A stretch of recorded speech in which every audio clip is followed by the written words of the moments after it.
দৃশ্য অদৃশ্যের অনেক ক্ষতি আছে, এগুলো এখনকার সায়েন্স বিশ্বাস করে না। আর সায়েন্স বিশ্বাস করে না বলে যে আমরা বিশ্বাস করব না এমনটাও নয়, ঠিক আছে? নবী সাল্লাল্লাহু আলাইহি ওয়াসাল্লাম বলেছেন, রাতের বেলা তোমরা বাচ্চাদেরকে সন্ধ্যাবেলা ছেড়ে দিও না, সন্ধ্যাবেলা বাচ্চাদেরকে ছেড়ে দিও না, আগে ভালো করে সন্ধ্যাটা হয়ে যাক, যদি ছাড়তে হয় তারপর ছেড়ো। তারপর রাতের রাত যখন গভীর হবে তখন তোমরা এলোপাথালি ঘোরাফেরা করো না, রাস্তাঘাটে বনে জঙ্গলে ঘোরাফেরা করো না, কারণ এই সময় এমন কিছু মাখলুককে আল্লাহ পাক ছেড়ে দেন যাদেরকে তোমরা দেখো না। এখন বিজ্ঞান যেটা প্রমাণ করতে পারে নাই, এটা কি বিজ্ঞানের ব্যর্থতা না ইসলামের ব্যর্থতা?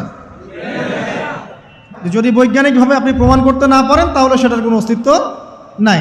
এই কথাটাকে ডাহা মিথ্যা কথা। যদি মুমিন হতে চান তাহলে এই কথার উপরে এসে ইসলাম কবুল করতে হবে।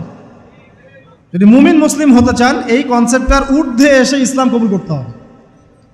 আল্লাহ রব্বুল আলামিন এবং তার রাসূল যা বলেছেন সেটাই চূড়ান্ত সত্য, সেটা আমরা প্রমাণ করতে পারি বা না পারি, এটাকে অন্ধভাবেই বিশ্বাস করতে হবে। এটাই হচ্ছে একটা মৌলবাদী কনসেপ্ট।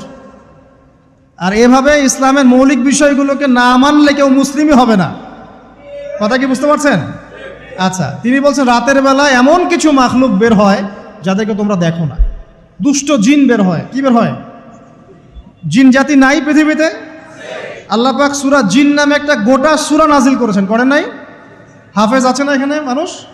কুল উহিয়া ইলাইয়া আন্নাহু ইসতামা নাফারুম মিনাল জিন্নি ওয়া ক্বালু ইন্না সামি'না কুরআনান আজাবা। জিনদের একটা দল কোরআন শুনে বলেছিল যে আমরা অদ্ভুত আজব একটা কোরআন শুনেছি।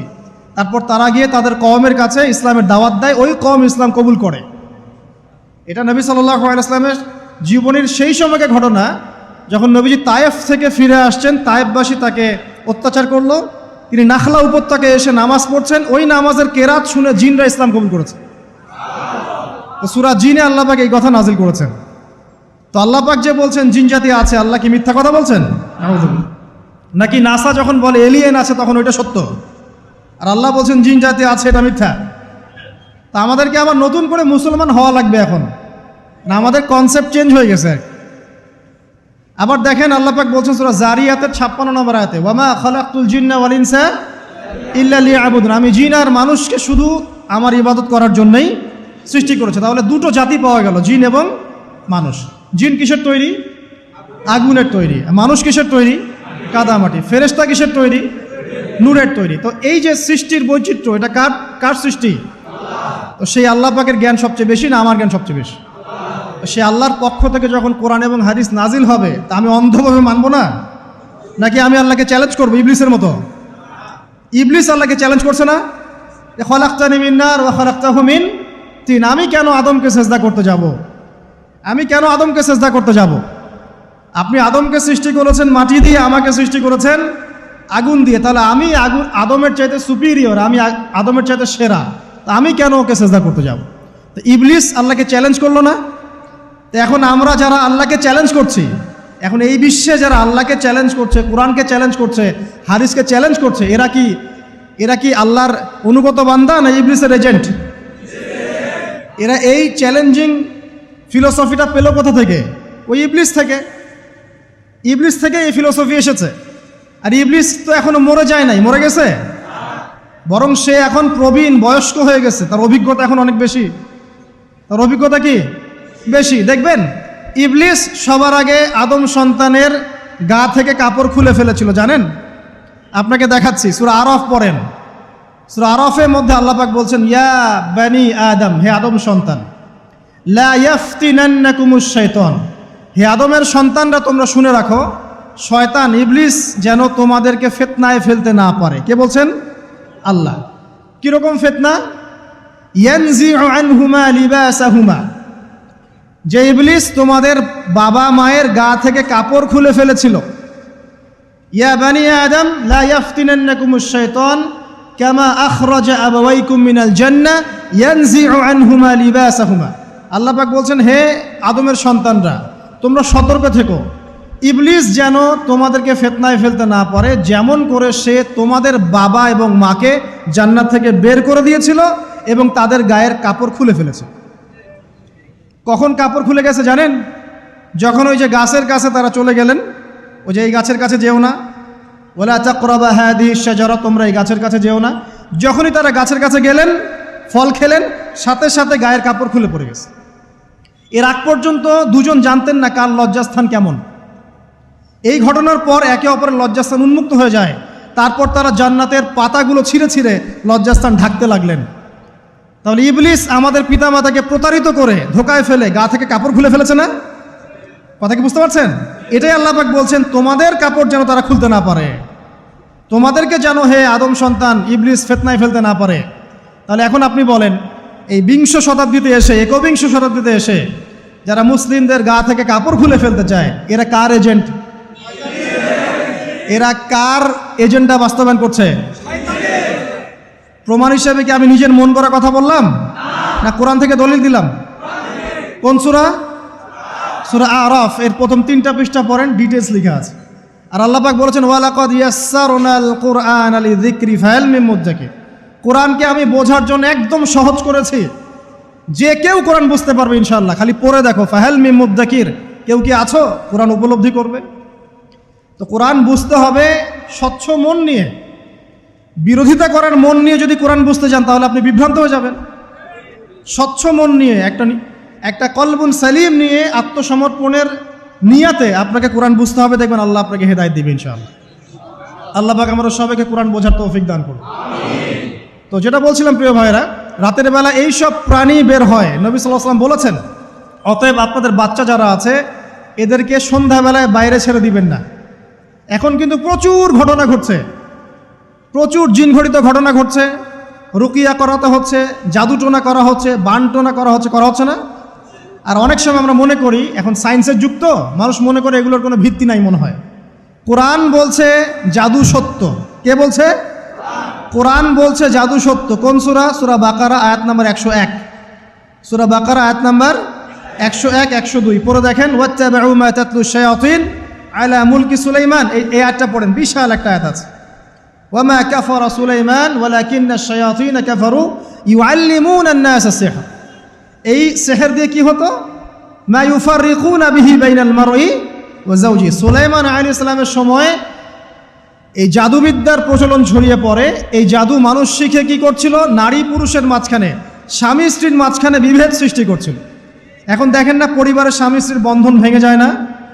খুব ভালো সম্পর্ক, হঠাৎ করে সম্পর্ক খারাপ, কেউ কাউকে দেখতে পারে না, এমন হচ্ছে না? এই জাদুবিদ্যা সত্য। এবং এখনকার অনেক ভণ্ড যে কবিরাজগুলো বের হয়েছে, এরা জিনকে তাবে করে নিয়ে এই জিনদের মধ্য দিয়ে মানুষের মধ্যে জাদু ছড়িয়ে দিয়েছে, এবং এর ফলশ্রুতিতে বহু পরিবার ধ্বংস হয়ে যাচ্ছে। এই জাদুবিদ্যা সত্য। রাতের বেলা ঘুমানোর সময়ও আয়াতুল কুরসি তেলাওয়াত করতে হয়। এই হাদিসের রাবি হচ্ছেন আবু হুরায়রা রাদিয়াল্লাহু তাআলা আনহু, যাকে নবী সাল্লাল্লাহু আলাইহি ওয়াসাল্লাম গনিমতের মাল পাহারা দেওয়ার দায়িত্ব দিয়েছিলেন। তো প্রথম রাতে আবু হুরায়রা রাদিয়াল্লাহু আনহু লক্ষ্য করলেন যে মাল চুরি করার জন্য একজন এসেছে। তিনি চোরকে ধরলেন। চোর খুব অনুনয় বিনয় করল যে আমার অবস্থা খুব খারাপ, খুব দরিদ্র, আমাকে ছেড়ে দাও। আবু হুরায়রা রাদিয়াল্লাহু আনহু তাকে ছেড়ে দিলেন। পরের রাতে সেই চোর আরও একবার আসলো, তিনি আবার তাকে ধরলেন, আবারও ছেড়ে দিলেন। তৃতীয় রাতে তিনি তাকে ধরলেন এবং বললেন, এবার তোমাকে আমি ছাড়ব না। তখন সেই ব্যক্তি, বিখ্যাত সাহাবী আবু হুরায়রা রাদিয়াল্লাহু আনহুকে বলছেন যে আমি তোমাকে বিশেষ একটা আমল শিখিয়ে দিব, যে আমলটা করলে পরে রাতের বেলা শয়তান তোমার নিকটবর্তী হবে না। তো আবু হুরায়রা রাদিয়াল্লাহু আনহু বলছেন, কি সেই আমল? শিখিয়ে দাও, যদি শিখিয়ে দাও তাহলে ছেড়ে দেব তোমাকে। তখন সেই ব্যক্তি বলছে যে রাতের বেলা কেউ যদি আয়াতুল কুরসি তেলাওয়াত করে ঘুমানোর সময়, সেই ব্যক্তির ধার কাছেও শয়তান আসবে না ইনশাআল্লাহ, এবং আল্লাহ পাকের পক্ষ থেকে একজন ফেরেশতা তাকে পাহারা দিবে ইনশাআল্লাহ। তো রাসূলুল্লাহ সাল্লাল্লাহু আলাইহি ওয়াসাল্লাম পরের দিন ফজরের নামাজে আবু হুরায়রা রাদিয়াল্লাহু আনহুকে দেখে মুচকি মুচকি হাসছেন যে তোমার রাতের সাথীর কি খবর? কারণ ওহীর মাধ্যমে নবী সাল্লাল্লাহু আলাইহি ওয়াসাল্লাম আগেই জেনেছেন কি হয়েছে গত রাতে। এটাই আল্লাহ পাকের ওয়াহী, যেটা কোনো বিজ্ঞান যুক্তি দর্শনের ব্যাখ্যায় আসবে না। আসবে না।